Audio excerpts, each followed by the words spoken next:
کہ حقیقت میں ہم اپنے دعوت کے ان ہر پہلو کو اپنے پیش نظر رکھیں۔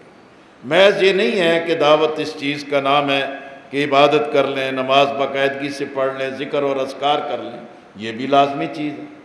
محض یہ نہیں ہے کہ بھی آپ تفہیم القرآن پڑھ لیں، قرآن کے ترجمہ پڑھ لیں اور کچھ لٹریچر پڑھ لیں، یہ بھی دلیل کے لیے، ذہن سازی کے لیے، کردار سازی کے لیے ناگزیر ہے، اس کو اپنے پروگرام کا حصہ بنا کے رکھیں،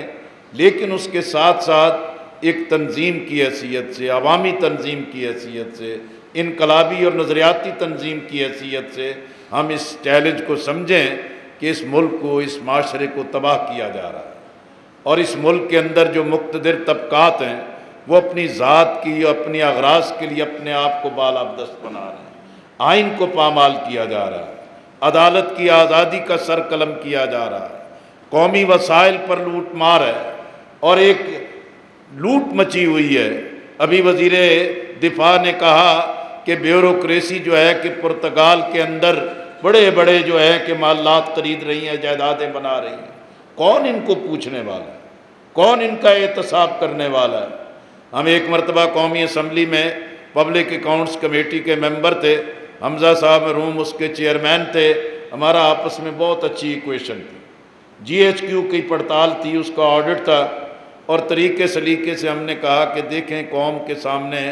یہی ایک رویہ ہے کہ آپ کے کسی چیز کا آڈٹ نہیں ہوتا اور آپ مالک کل ہیں، جو مرضی آئے آپ استعمال کرتے رہتے ہیں، اختیار کرتے رہتے ہیں، کسی کو اپروچ نہیں ہے، ایکسیس نہیں ہے کہ اس کو دیکھ سکیں۔ وہ جنرل نقوی تھے، وہ بڑے زوردار بندے تھے، انہوں نے کہا نہیں جناب، ہم ہر وقت ہر چیز کے لیے تیار ہیں، ہم جی ایچ کیو میں پورے اپنے مالیاتی نظام کی پوری بریفنگ دیں گے اور آپ کو ہم بتائیں گے کہ ہم کس طریقے سے ایک کڑے احتساب سے اپنے معاملات کو گزارتے ہیں۔ ہم بھی بڑے خوش ہوئے، پبلک اکاؤنٹ کمیٹی کے لوگوں نے بھی کہا کہ بڑا مارکا مار لیا ہے، اور جی ایچ کیو میں جائیں گے اور وہاں جا کے ہر چیز کی بریفنگ لیں گے اور اس سے کوئی راستہ آگے تلاش کریں گے۔ لیکن ابھی ایک آدھ دن گزرا، میاں نواز شریف صاحب وزیر اعظم تھے، انہوں نے حمزہ صاحب کو بلایا کہ حمزہ صاحب ایک ہی نویں مصیبت ساڑھے سے پا دیتی، وہ وہیں کا وہیں دھرے کا دھرا رہ گیا۔ اصل بات یہ ہے کہ جب سیاست میں کریکٹر نہیں ہوگا، اہلیت نہیں ہوگی، ویژن نہیں ہوگا، چیزوں کو آگے بڑھانے کی صورت نہیں ہوگی، اس لیے میں سمجھتا ہوں کہ جماعت اسلامی کے لیے یقینی طور پر مسائل بھی ہیں، مشکلات بھی ہیں، رکاوٹیں بھی ہیں، لیکن ان حالات میں بڑے امکانات بھی موجود ہیں۔ میں آپ سے توقع رکھتا ہوں کہ آپ نے تربیت کے لیے وقت نکالا ہے، یہاں تشریف لائے ہیں، ہر موضوع پر آپ کے سامنے آگاہی بھی ہوگی، لیکن دعوت کے اس پہلو کو بھی پیش نظر رکھیں، جو حقیقی رکاوٹیں موجود ہیں اس کو لوگوں کے ذہنوں کو ٹھیک کرنے کے لیے بھی ہمیں اہتمام ہونا چاہیے۔ میں آخر میں کہوں گا کہ ذوالفقار علی بھٹو کا زمانہ تھا، اور وہاں ظاہر ہے ایک بڑی دہشت و وحشت تھی، اور اپوزیشن کے لیے کوئی مقام اور جگہ نہیں تھی، لیکن وہاں دیکھا کہ بھی ایک فیکٹری میں جماعت اسلامی کے ایک بڑے پرانے رکن تھے، بڑے ہی اللہ والے اور بڑے ہی صاحب کردار آدمی تھے، اور وہ فیکٹری میں دوپہر کو کھانے اور یا چائے پہ سارے لوگ بیٹھتے، تو ان دنوں میں black and white T V ہوتا تھا۔ ذوالفقار علی بھٹو بحیثیت وزیر اعظم عمرے کے لیے گئے تھے، جب وہ عمرے کا ان کا لائیو کوریج آ رہی تھی، لائیو کوریج آ رہی تھی تو سارے پیپل پارٹی کے بندے بیٹھے تھے، او کیا بات ہے جی چیئرمین صاحب دی، او کیا بات ہے جی چیئرمین صاحب دی، اور پھر جب وہ خانہ کعبہ کا دروازہ کھلا اس میں گئے، انہوں نے کہا دیکھو جی اللہ دی شان۔ پھر اس کے بعد جب طواف ان کا ختم ہوا تو آخری چکر پہ جو ہے کہ وہ حجر اسود کو چومنے کے لیے ساری جگہ فارغ کی گئی۔ اب وہ جو جماعت اسلامی کا پرانا بندہ اور پورا پکا پیٹھا بندہ بیٹھا تھا، وہ ان سب کے تبصرے سن رہا تھا، لیکن جیسے ہی وہ حجر اسود چومنے کے لیے بھٹو آگے بڑھے، انہوں نے کہا دیکھو دیکھو حجر اسود نو ہی پلید کیتی جا رہا ہے، یعنی اس نے اپنے ٹھوک کے اپنا ایک جواب دے دیا، جس کی بنیاد پر اگر آج کی کوئی بات ہوتی ہو جی اچھا جی نظم تو پوچھ کے دساں گے جی، اچھا جی اسی ناظم صاحب کو پوچھ کے، امیر صاحب کو پوچھ کے دساں گے۔ آپ میدان میں موجود ہوں تو اللہ تعالیٰ امکانات پیدا کر دیتے ہیں۔ اسی طرح آپ دیکھیں کہ یہ جو موجودہ حالات میں کیفیت بدلی ہیں، افغانستان میں کس طرح حالات بدلے،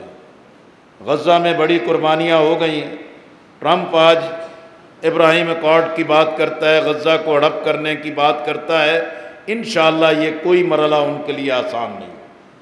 غزہ کے لوگوں نے استقامت، تقویٰ اور قربانیوں کے ساتھ جو بیداری پیدا کر دی ہے، انشاءاللہ ان کے لیے آزادی کے راستوں کو آسانی پیدا کرے۔ اب بنگلہ دیش کے بارے میں سمجھتے تھے وہ جی البدر ہے، الشمس ہے، جماعت اسلامی نے کیا کیا، اور وہ انڈیا کی کالونی بن گیا۔ شیخ مجیب الرحمن کا خاندان نے پورے بنگلہ دیش کو انڈیا کی جھولی میں ڈال دیا۔ لیکن آپ دیکھیں کہ وہ مردان حر جو تھے، اللہ کے بندے جو تھے، میدان کے اندر استقامت سے موجود رہے،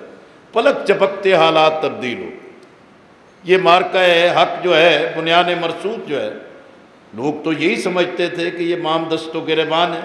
سیاسی بحران ہے، معاشی بحران ہے، دنیا بھر سے بھیک مانگتے پھرتے ہیں، اور دنیا کے ساتھ ہم بالکل ان کے نیچے لگے ہوئے ہیں، اور مودی سمجھتا تھا کہ یہی موقع ہے کہ پاکستان پر وار کر دیا جائے۔